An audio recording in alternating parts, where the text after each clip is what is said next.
I imagine all of us are starting to change our behaviors in some way, shape, or form. I'm a big runner, and I decided this was the year I get new running sneakers. As a side note, when I find something I like, I buy like 10 of them, so they last me a long time. So it was time to, go for new ones. And the first thing I did was go into an LLM and ask, like, what are the best running sneakers these days? We just got a puppy. We didn't know what to buy. So my husband went on and said, what are all the things you need for a puppy? And here's our list. So I think we're all just seeing consumer behavior shift. And none of us are going to be able to predict that timeline, but brands are seeing this. They're seeing traffic go up, and absolute numbers still not huge, but the trajectory is there. And so I think everyone realizes that you have to prepare for this new channel and this new wave of commerce. Welcome to the Retail Agentic Podcast, where we explore the intersection of retail, e-commerce, and AI agents, which we call Retail Agentic. Our mission is simple. We are shining a bright light on the new agentic AI shopping megatrend, which will disrupt the trillion-dollar digital retail market. The stakes are high. Google, OpenAI, Microsoft, Perplexity, Amazon, Apple, Meta, and Anthropic are all fighting to be the consumer AI shopping agent winner. There are going to be some tough decisions for online brands and retailers to make. What happens to checkout? How should payments work? Should you continue to invest in retail media networks? What does the world look like when over half of your traffic is not from humans, but from AI agents? These existential questions are the tip of the iceberg. On this podcast, we're talking to industry experts, analysts, and influencers to get answers to these questions, identify trends, and best practices. This is Retail Agentic, your podcast partner in navigating our AI shopping agent future. And now here's your host, Scot Wingo. Welcome to the Retail Agentic Podcast. My guest today is Maia J., the AI Chief Revenue Officer of Stripe. In this conversation, we talk about Maia's background before Stripe and what being the AI CRO at Stripe entails. It's actually more than I guessed. Then we jump right into the discussion, and Maia helps clarify some confusion around Stripe's definition of agentic commerce that's caused me to get in several LinkedIn battles. From there, we talk about the big 4 Stripe initiatives that were announced in the last year. Those are, number 1, ChatGPT Instant Checkout, based on the Agentic Commerce Protocol, or ACP. Number 2, shared payment tokens. They call them SPTs at Stripe. And then number 3, the Agentic Commerce Suite, which is ACS. And most recently, the Thursday before NRF, Microsoft and Stripe announced a big announcement, the Copilot Checkout, where we're finally bringing the what I call level 3 buying to the Copilot ecosystem. So that is in partnership with Stripe and Microsoft and is based on the same ACP protocol that ChatGPT Instant Checkout's using, which I find interesting. And we talk about all that and more. At the end, we talk about what Maia's hearing from merchants, their customer feedback group, and where she sees agentic commerce going by 2030. This is an amazing discussion with one of the companies at the very forefront of agentic commerce. I hope you enjoy it as much as I did. Maia J., welcome to the Retail Agentic Podcast. Excited to have you. You are the CRO, the AI CRO of Stripe. Hello. Thanks for having me. Very excited to be here. Yeah, let's. You and I got to chat in the green room, so I know a little bit of your backstory. But let's pull the audience in. Let's tell us your career leading up to when you came to Stripe. I've been working in e-commerce for, I'd say, over 2 decades at this point, if you actually think e-commerce has been around for that long. So I've been at Stripe for the last 7 years, like you said, currently as the Chief Revenue Officer of the AI business. But before that, I was actually GM of our enterprise business, which it's been really helpful to have both lenses as I'm sitting in this seat today. And I actually started my career way back when in tech as a founder and CEO of a travel e-commerce company, right when I think, the industry was really getting started, just before Stripe. So I had to go through the whole, painful integration of a shopping cart back then. And I ended up selling that business to LivingSocial and was really focused on, local e-commerce, travel, cool experiences. So that's been the sort of major career. I've had a couple of little side things as well. I had a stint as a pro skydiver that I try to throw in there, so I still feel like I'm a little bit cool. So you love to take risk, but you decided to do that inside of a bigger corporate entity. So it's not quite as crazy. Yeah. Yeah, trying to stay on the edge. Yeah. It's joining a company like Stripe. I'm sure it's a big company. I don't know how like many people y'all have, but you guys have definitely not fallen into the innovator's dilemma. You're constantly on the front end of things, which is exciting to see. And we'll get into that because you just announced some pretty big news that is awesome. And then so the GM of enterprise. I imagine enterprise at Stripe is customers that do over a certain volume. And I think in the payments world, I've always heard TPV. Is that that total payment volume? Is that kind of like how you think about size in your world? Yep, payment volume, and usually spread into two categories. There's what we would think about as the digital natives and more traditional enterprises, and we really focused on both of those. What made you go from that role to taking this role? Well, like we just talked about, right? I like being on the edge, and it's just so clear that AI is impacting and changing everything we do, from both the AI startups to the larger, more established AI companies to all the other enterprises who are on their own AI journeys. And so I couldn't not jump into what I think is going to be the future for all of us.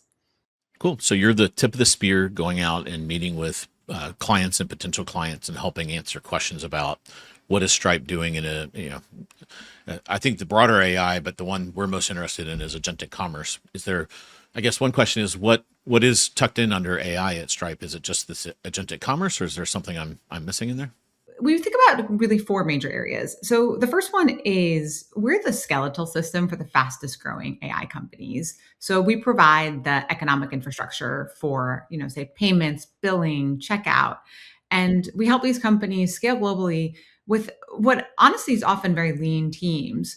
So think this is from OpenAI and Anthropic to more recent companies like Cursor, Manus, Perplexity. Basically, every Forbes AI 50 company that monetizes does so with Stripe. So that's one bucket. The second bucket is we put AI to use across the whole payments lifecycle and across our product suite to help solve user problems. So using AI to maximize revenue, conversion, cut costs, reduce fraud. That's number two. Number three is we're making Stripe work natively inside the AI dev tools and coding platforms where millions of builders are in. And so you think you're in Vercel or Replit or Lovable and you want to create something new and monetize, we help make that a seamless experience. And then, of course, Agentic Commerce, which is probably why we're here. I wouldn't have thought of all four of those. That's really cool. I imagine AI is really helpful. I could probably do an hour on each of those, but I'll try to resist. Okay. And I'm starting here, by the way, so there'll be like two more or three more that we can't even think of today. Yeah. One question before we get in. I noticed at NRF that Replit and I think it's Vercel have a presence there, and I thought that was really interesting. So NRF has been this like sleepy show. I'm sure Stripe went because you guys are in payments, but it was kind of sleepy point of sale kind of thing, and like it'd be like see our exciting new grocery scanner. And as an e-commerce guy, I was like, this is okay. I'm going to hang out in the digital aisle in the back of the booths. This year, it seems like everyone is announcing something at NRF, and I noticed those guys are there, which is, you wouldn't think of it, but a lot of people are building their front ends with those systems now, which is pretty wild that they're starting to get verticalized into our world. Absolutely. It's really incredible how fast someone can spin something up. I mean, again, I started my first e-commerce company in 2008. And the whole process of standing up a storefront, creating SKUs, getting an actual shopping cart was so painful and took months and months. And now you can do it in an afternoon and get something up and live. So it's really interesting to see how things are evolving. Yeah. My first question is a weird one, but I have you here, so I'm gonna go to the source. I get in these weird LinkedIn battles with people, and the reason I get drawn into them is they basically say they'll say agentic commerce is a hallucination or a mirage is kind of like the famous thing they say. And I want to understand the argument because I'm so in on it. I'm like, what am I missing? And as I dig into it, what it always comes back down to is the definition of agentic commerce. And they latch on, I don't know where this came from, but they always attribute it to Stripe. And they say, well, according to Stripe, agentic commerce is, and then they go through this long spiel, but at the end they're like, and it's totally automated. And I've taken the view that we'll get there. It's more of a journey. That's the destination, and we've got a long journey to get there, because the consumer obviously isn't going to start there. Like, we didn't start. You've been in e-commerce for 20 years. I remember on eBay there wasn't even like the ability to pay for things because people didn't trust paying online. It's taken a while. Now we've had all that behind us, and we'll get there pretty quick, I think. But do you? So I guess the question with that context is that Stripe's current definition of agentic commerce, or like what's the Maia J interpretation of that? Yeah. I'm going to avoid your LinkedIn battles. That sounds stressful. I'm gonna draw you into them though. I'm gonna be like, at Maia J, help. I promise I won't do that. I'm going to skip that part of it. But when we talk about agentic commerce, well, maybe take a step back. There's really, maybe, like you said, there's a spectrum. There's, on one end, you've got autonomous agents completing purchases on behalf of consumers by navigating the merchant sites and like super autonomously. And I think that's what, those folks are talking to. The second one, or maybe just again on the spectrum, is humans making purchases within AI applications, such as a chat interface. Now, the industry tends to use the term agentic commerce to really cover both approaches. And our job is to build the most merchant-friendly infrastructure and help companies thrive in the agentic commerce era. So because the industry is using that term, we're using that term as well to talk about the broader umbrella. So there are startups who are doing the full, hands-free autonomous approach, and we power that with Stripe Issuing, where a company can create a virtual card with some guardrails to allow the transaction safely. But I agree with you. I think the real pull right now from brands and retailers is really about the buying experience within a chat interface. And so that's where, at least today, we're really currently investing most of our resources. All I had to hear was you agree with me, so now we can end the podcast. No. I agree. So you guys, in the last 12 months, it's been kind of amazing. You've had just like this, I would almost call it shock and awe, like the things you guys have released. You're obviously leaning in. And maybe let's go back to then. What happened at Stripe? And I'm guessing it must have been in 2024, because in our world things don't just kind of come out in a day. But somewhere in the past, someone at Stripe decided this is really strategic and important. Do you have any, like, were there signals you guys saw, or were like people asking you for it even back then, or like, now today it's more obvious it's going to be a thing, but back then, I was the only person writing a little Substack about this, and now, and then right around like that time frame, like early last year, you guys in 25, you guys started announcing stuff and have really been rolling with it. What was the genesis? I'd say that with every distribution shift, we've always really been looking around corners. So, you and I in the green room were talking earlier about the rise of marketplaces when that was still really nascent. We were right at the forefront there with platforms and marketplaces really powering them. And we now power a huge percentage of the world's platforms and marketplaces. Same with the big shift from offline to online. Again, I was talking about me starting an e-commerce company and how much work it was. And then Stripe comes out and we say 7 lines of code and you can start selling online. And so I don't know that anything really different happened this time. Our job is to build the most merchant-friendly infrastructure. And on top, part of that is building economic infrastructure for AI. So as we're having conversations with AI companies and with our users who are navigating their own journey, it just became very clear that this is going to be an important distribution channel, and we need to help our users prepare for it. Got it. Cool. Well, there's 4 big topics I want to go into, and the biggest one from last year was obviously instant checkout and ACP, which was amazing. And then the second one is this whole shared payment token kind of concept that you guys are really deep into. And then the third one is the Agentic Commerce Suite, which came out just in December. So that's pretty current. And I thought that's what we would be talking about mostly, because in our world, currency is king, or most recency is king.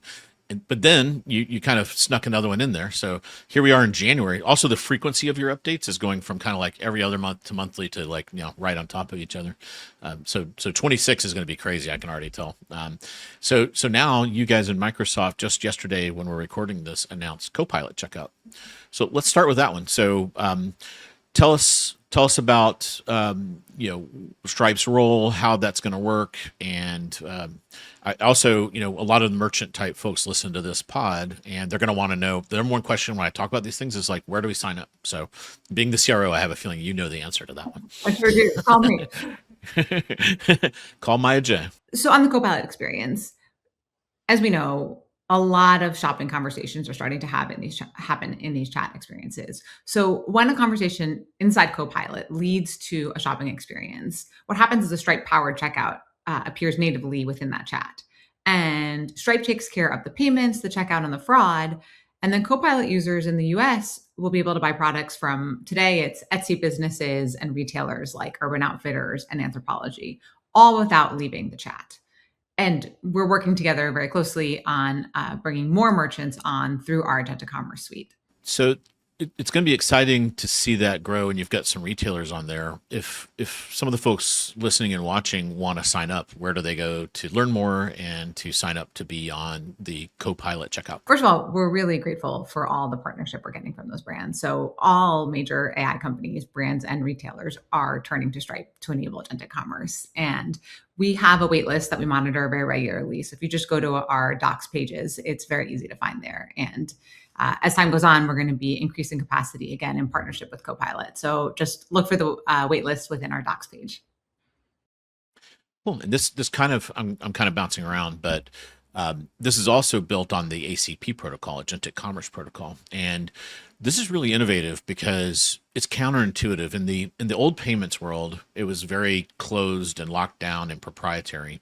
But this open standard is really wild because now we have two systems built on it. So we've got the instant checkout from ChatGPT, and now Copilot Checkout is on there. And that's two companies that work well together already. But presumably, I've talked to agent builders that are trying to build vertical agents on ACP. So that standard is really amazing. And then the other thing that's interesting, even though Stripe created it, and certainly because you created it, you have obviously a deep insights into how it works. It's open for other PSPs, so you can you can plug in if someone's like really tied to a PSP that isn't Stripe. It's designed such a way that they can plug in as well. Absolutely. That was a really important design principle from the very beginning. Again, we're trying to build the most merchant-friendly infrastructure and really help the whole industry move forward. So it was intentionally designed as an open spec from the beginning. And we have different AI agents who can use it. We absolutely have different PSPs who have already endorsed and are leaning in.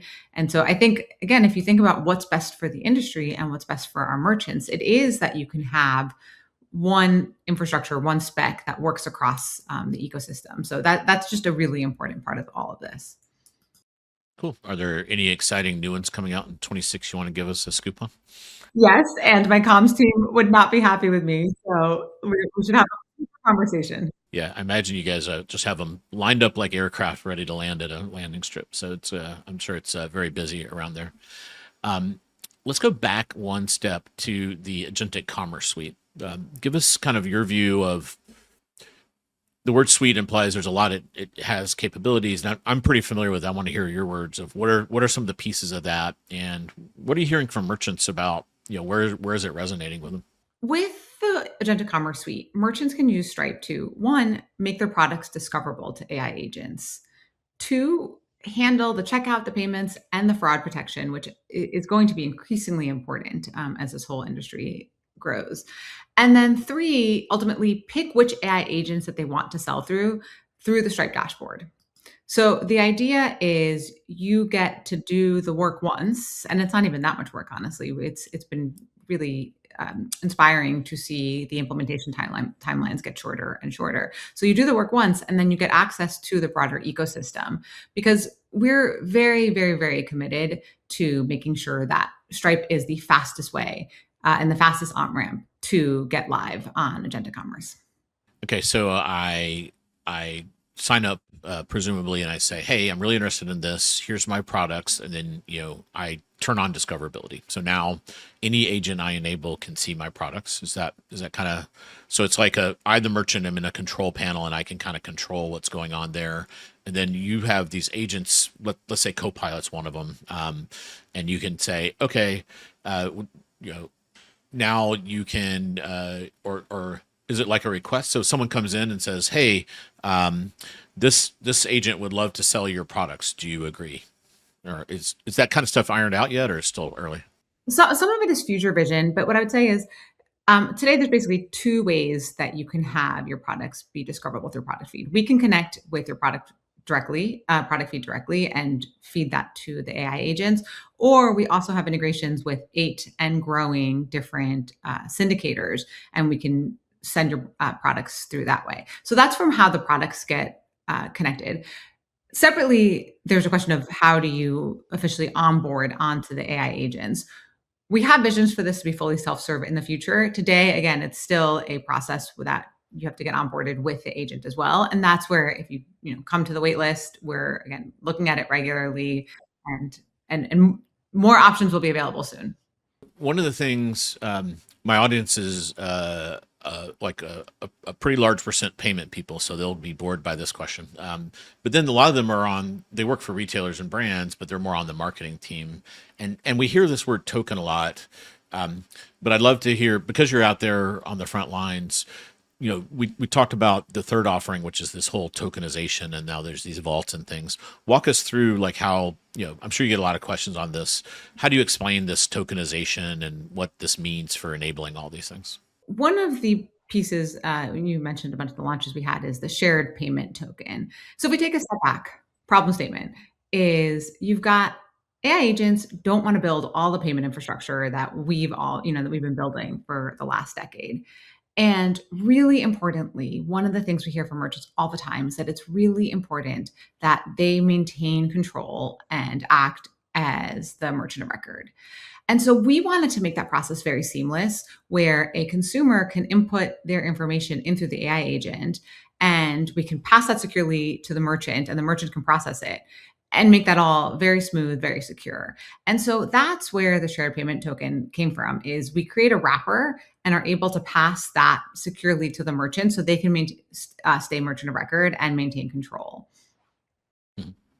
Yeah, that's kind of I know that the Copilot Checkout has this, but when you guys launched ACP and Instant Checkout, having been in marketplaces for so long, everyone's wanted a merchant of record checkout, but we didn't have I don't know if Stripe just, the innovations that you guys have made around all this payment tokens and then having the vault and all these things have opened that up. And that's huge because everyone's wanted that. And, when you say, it sends an important signal that when you guys say you want to be merchant friendly, a lot of people pay lip service to that, but like actually building the checkout so that it is merchant friendly is pretty amazing. I guess my question is, do you get a lot of feedback that people are excited about that when you're out? I'd say we obsess over what it takes for businesses to thrive in the agentic era without giving up control. That's what we hear from our merchants time and time again. And so as we were co-designing the ACP spec, and as we've been building out the Agentic Commerce Suite and partnering with all the AI agents, because again, if we go back to the first part of the conversation around the different components of our job, these are all our partners also beyond just agentic commerce, but just within their own economic infrastructure. This was one of the most important points that we wanted to land with everybody in the ecosystem. And so the fact that merchants can be merchant of record and they have control is honestly one of the most important things, and something I'm really glad is where we landed. How long have you been in your current role? I should have asked that at the top. I suppose officially we made this my job, I'd call it early 2025. Okay. So you were there for the big rollout of the ChatGPT instant checkout. Yeah. That must have been exciting. That's the thing that's been out the longest. What's the reaction been? So I'd say last summer we have our customer advisory board where we bring together 20 of our largest, most strategic customers and really use them as a sounding board and two-way conversation about what to build. Last summer, we were, of course, talking about agentic commerce, but the general sentiment I heard from our customers there, and plus, as my role as GM of the enterprise business, was a lot of wait and see, some skepticism, concerns even, I would go so far as to say. You fast forward to now, 6 months ago, and we just had our customer advisory board again last fall, and this was after the rollout. And the sentiment is totally different. 19 out of 20 of our customers all said they are leaning into agentic. They have an executive sponsor. They have resources dedicated. Now, how much and where this is from experimental to full investment varies, but it really helped paint a picture of what this could be. And I give a lot of credit to OpenAI and to the first merchants, all Etsy and the retailers there. Then you saw Walmart, one of the world's largest retailers, jumping on. I think they really set the tone for where this industry is going to go. I was talking to a brand earlier today. I don't usually dress up this fancy. This is fancy for me. And they were saying what's really got them. There's a pull, which is like the excitement of a new thing. But and that was always why people would want to sell on Amazon or whatever back in the olden days. And now they did point out that because Google is basically moving to kind of a zero-click model, it's creating a push as well, because everyone's got a hole to fill now, because they're losing a lot of organic traffic, and then some inorganic. Some of the paid traffic is also declining because Google's choosing to convert that to answers versus clicks. So does that come up with customers? Do you think that was a factor? Or Yeah, absolutely. And I think just probably for folks listening, I imagine all of us are starting to change our behaviors in some way, shape, or form. I'm a big runner, and I decided this was the year I get new running sneakers. As a side note, when I find something I like, I buy like 10 of them, so they last me a long time. So it was time to, go for new ones. And the first thing I did was go into an LLM and ask, what are the best running sneakers these days? We just got a puppy. We didn't know what to buy. So my husband went on and said, what are all the things you need for a puppy? And here's our list. So I think we're all just seeing consumer behavior shift. And none of us are going to be able to predict that timeline, but brands are seeing this. They're seeing traffic go up. And, absolute numbers still not huge, but the trajectory is there. And so I think everyone realizes that you have to prepare for this new channel and this new wave of commerce. yeah, one ask you could take back to the team from me is I would love to see you guys enter the, talking about some of the data that you're seeing in an aggregated, not specific way. I think Stripe does that for other industries. I've seen some kind of quarterly reports you guys put out. Would love to see you guys have an agentic slice of that. So, and you can, if you want to launch it, you can preview it on our show. So yeah, we'll make a red carpet for that. So you're out there talking to merchants, which are our people in agentic commerce, but you're also talking to builders.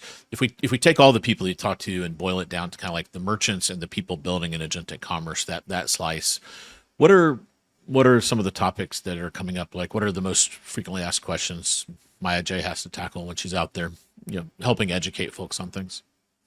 Maybe the first thing I'd say is this is coming up in basically every conversation and boardroom. Just 2 weeks ago, I was with the COO of a major retailer, and he was telling me that every time there's a new announcement with a brand and an AI platform, he gets a phone call from the board asking what's going on and what do they know. So maybe the trend number one is just this is really top of mind for people. Number two, sort of related to that, is everyone's experimenting, right? I made that, or everyone is at least experimenting. I gave you that stat about our customer advisory board, but I would say in November and December, I probably talked every week to at least 2 to 3 C-suite members of Fortune 50, Fortune 100 retailers. And they're all, again, on different parts of the spectrum, but everyone is at least experimenting, if not making this a really important pillar of their 2026 strategy. So you mentioned in the summer one, there were some concerns. There's a lot of scare articles out there that are I read a headline that was will the bot kind of put its hand in your wallet, or they're how the press loves to sensationalize some of the downsides of these things. Do those come up in conversations at this point, or maybe the second conversation? The first one's probably tell me about the opportunity and what do I say to my board member. But what are some of that second level types of questions that you get? Fraud in the agentic era is definitely top of mind for people. There are questions about what happens if, and this is why this goes back to, our autonomous versus, AI assisted for now commerce really comes into play. So fraud is definitely top of mind. What we're doing is we're adapting our existing products to support and help merchants thrive in the agentic era. So Radar, which is our Stripe's fraud protection product, is now expanding for AI-led commerce. So what we're doing is making sure that legitimate agents are acting for real users get through while the malicious automation gets blocked. We have Link, which is Stripe's consumer wallet with 200 million users, is going to preserve buyer identity and purchase history across AI agents, which is going to be super valuable. And again, help in the trust layer here. So the fraud and the concerns is definitely top of mind for people, which is why we're leaning in really heavily here. And SPTs, the shared payment tokens, will also have fraud signals as well. Ooh, I didn't know we should call them SPTs. I learned a new acronym. SPTs, I know. We have to be careful with all the acronyms. ACS, ACP. Use your SPTs on your ACP. Exactly. While using ACS. Yeah. Does so there's several kind of pontificators out, and it's interesting. Early on, it was some of the payment folks saying this is going to be huge, and then like maybe Q1 last year, and then I saw some of the Wall Street folks come out and say this is going to be pretty big. So Morgan Stanley came out with this like massive report, and they basically, everyone seems to be gravitating towards two different things. One of them is we think this will be a certain percent of e-commerce by 2030 seems to be the number everyone's landing on. And everyone's putting, I've heard like 20 to 25%, maybe with a high of 30. That's interesting. But I think I've always been frustrated, having been in e-commerce for a while, that we're not growing too much more fast than overall retail. And I always felt like we could take more share of that if we could improve the buying experience, like your shoe example. Some of the folks are actually saying it's going to actually cause e-commerce to accelerate. Do you guys have a point of view on either of those, like how kind of a forecast or how big you think this could be in a short term, like by 2030? I think if I could predict the future and tell you the percentage, I might be doing different things. But look, whether it's 20% or it's more or less, it's clear this is happening. And again, you can look at the likes of the fact that Walmart is leaning in and a Target is leaning in, and some of the world's most innovative brands are all, really looking at this as a future channel. So I think it's safe to say that this will be an important part of commerce. And I don't know, I'm not here to predict the percentage, but I can tell you that people are interested and we are obsessed with helping businesses thrive in this era. Awesome. Well, really appreciate you coming on the pod. Is there anywhere, if I imagine, because Stripe's big, you have a corporate communications team and all that stuff. So probably if you do write anything, it's probably on the Stripe blog or somewhere like that. But do you write on LinkedIn or have a Substack or anything like that we could share with the audience? Stripe blog is a great place for Stripe communications. I've been starting to be more active on LinkedIn, although now you make me nervous with these LinkedIn wars. So I promise I won't draw you into this. Okay, so yes, I'm just going to take the snippet and I'll just play it for you. Exactly. I am often posting I post all of our launches there and some of my own observations from the conversations I'm having. So would love to engage with people. And, so much of the magic of Stripe has been that we partner so closely with our users to build the most merchant-friendly infrastructure. So I'd love to hear from people on what matters to you, because we take that feedback and bring it right back to everything we're building. So, and I don't know when this is going to launch, but NRF is this weekend and next week. And I am so excited to meet with different brands and retailers to hear what's most important, because that kind of information really helps shape what we build. Yeah, I find the questions people ask are kind of like the most helpful to kind of get into their head of what are they worried about and thinking about and where's this going. Yeah. Awesome. Well, maybe I'll see you at NRF. This is going to come out the week after NRF because everyone will be too exhausted that next Thursday. So we'll catch them the next Thursday after that, but it'll still be fresh. Thanks for coming on, and good luck in the newish role, and hope you enjoy your new puppy and your new running shoes. Thank you, Scott. Your puppy doesn't eat your new running shoes. You've got 10 pairs, so that'd be a lot of puppy shoe eating. I started with 3 this time because I thought 10 might have been a little aggressive. Cool. Well, thanks for coming on. Thanks, Scott. Follow, rate, and share to stay up to date with RetailGenic, your guide to the future of AI shopping agents.